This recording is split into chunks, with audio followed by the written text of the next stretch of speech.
Sage Yoga, as we know, is a spontaneous union of the individual consciousness with the divine power through the awakening of our Kundalini, which many times remains dormant in our system. Mataji, it's a pleasure to talk to you right in your home turf in New Jersey. And tell us, I know last 4 years ago I met you, it was a great experience, and I want to tell our viewers again what it is all that you've been doing, promoting Sage Yoga for the last 30 years now, all over the world. Tell us again briefly for viewers who don't know what Sage Yoga really means and signifies. What does it do and how do we get that absolute knowledge through this discipline? Sa means with, Ja means born. Is born with you the right to get this yoga is the union with the divine. So this is your birthright. All human beings have this right to get the awakening of their Kundalini, by which they become one with the divine power. This is the real yoga. Right.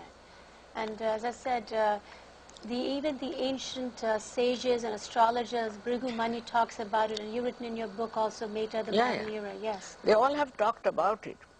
But in those days, they used to work on about, say, thousands of people, then select one of them, then cleanse them, and then they used to give them realization. Wow. Now the difference of this modern Sage Yoga, you can call it, is this. Yes. That you first give them awakening.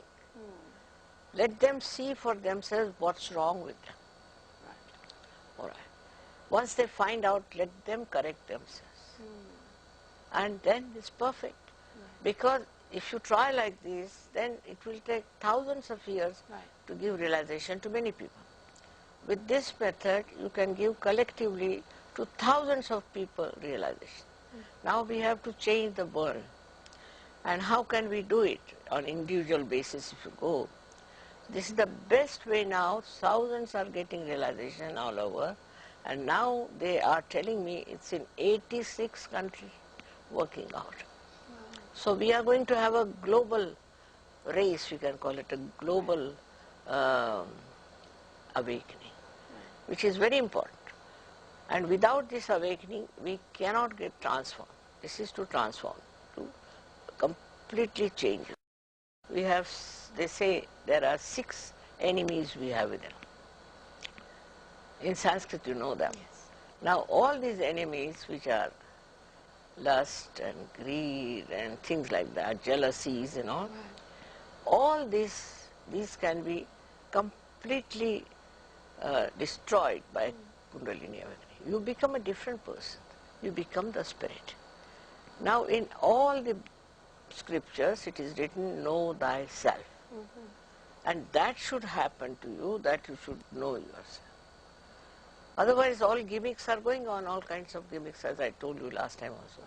They are of no value. And they are not going to give you any results.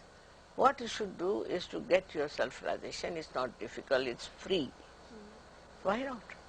But Mataji, how is your discipline, how is Sage Yoga different and unique from other yoga techniques for self-realization? Other, you see, out of them Raj Yoga is called, one Raj Yoga. Now Raj Yoga actually happens within. What happens when the Kundalini rises, she closes the chakras. That's called as Kumbha. But you can't do it from outside, you see. Now supposing you move one wheel of the car, will the car move? In the same way, your energy has to be awakened. Now there's Hatha Yoga, which was thousands of years back they were practicing the same way, first cleansing, this, that.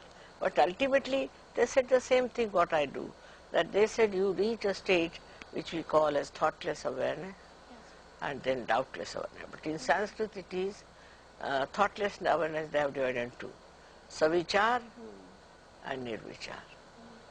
And in this thing, Savikalpa and Nirvikalpa, they have divided.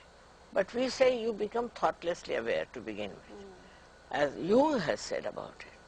And then beyond that is Nirvikalpa, and you have no doubts about yourself. You know yourself, you know everything, when your knowledge is perfect. But Mataji, now you said it's a spontaneous, and we both said it's a spontaneous union of our inner consciousness along with the divine power. But that's only for that brief few seconds that you get that Kundalini awakening. No. But then we have to keep practicing. No, you have to grow. That's what I want to ask. You see, you have to grow because it's like a primule in the seed, you see. It sprouts first. Then it has to grow into the tree. And for that, hardly 1 month, you have to attend our programs 4 times or 5 times. You can become masters. Nothing much to be done because they'll tell you the absolute knowledge. Now supposing on the hands, I told you that time also, that you can feel the different centers. Now how to correct them? What are they? All this knowledge has to go to you, and that takes hardly any time. Now we have 7 centers with you. Yes. The lowest center, the first one, is for our morality and innocence. Muladhara, right? Muladhara. Yeah. Then the second one and the third one and fourth, fifth, sixth, all of them are responsible for our physical, mental, emotional and spiritual being. So when the Kundalini passes through them, she integrates them together, one thing. She enlightens them, she enriches them, and then she connects them to the all-pervading power. So the problem is solved because all these problems are because of the chakras, of the centers, which are in problem. Right. So a lot of people say, why don't we start with the 7th chakra? Let's go to the top chakra and start to enlighten that chakra without going to the Kundalini. A lot of people say, bypass the Kundalini and let's go to the 7th chakra and move on. Forget the other chakras. You shouldn't, you see, decide something like that. Actually, after realization, yourself will know which chakra is catchy. Right. And then you will try to completely correct it. Right. You have to be honest with yourself. Very Na? true. Once you know that, you do that. What's the use of just somebody says do like that, theories after theories? That's not going to help. What is actually there, because this is actualization of becoming. It's not just talking and trying all tricks. No. Does sometimes the Kundalini may not rise in all the 7 chakras, it may get stuck somewhere in the middle. That's Some another do. lot of people. Agreed. Yes, exactly. Some do get, but you can clear it out. It's not difficult. Is it easy to clear You it say out? others are there to help. Those who are not all right, then they can remove that obstruction, take it up. I see. And I believe, Mataji, recently only at the National Institute of Medicine in Washington, D.C., in the National Institute of Medicine in Washington, D.C., they demonstrated the technique of Sage Yoga. Oh, they were very much impressed. And 40 doctors came forward. But then they wanted to test a girl. How far, because I say that on these things you can make out your chakras. So they asked the girl, one doctor asked, what's wrong with me? He said, heart. And he had a bypass surgery 2 months back. They were all amazed. I said, don't have to do all the rigmarole of the diagnosis, just on your fingertips you can say.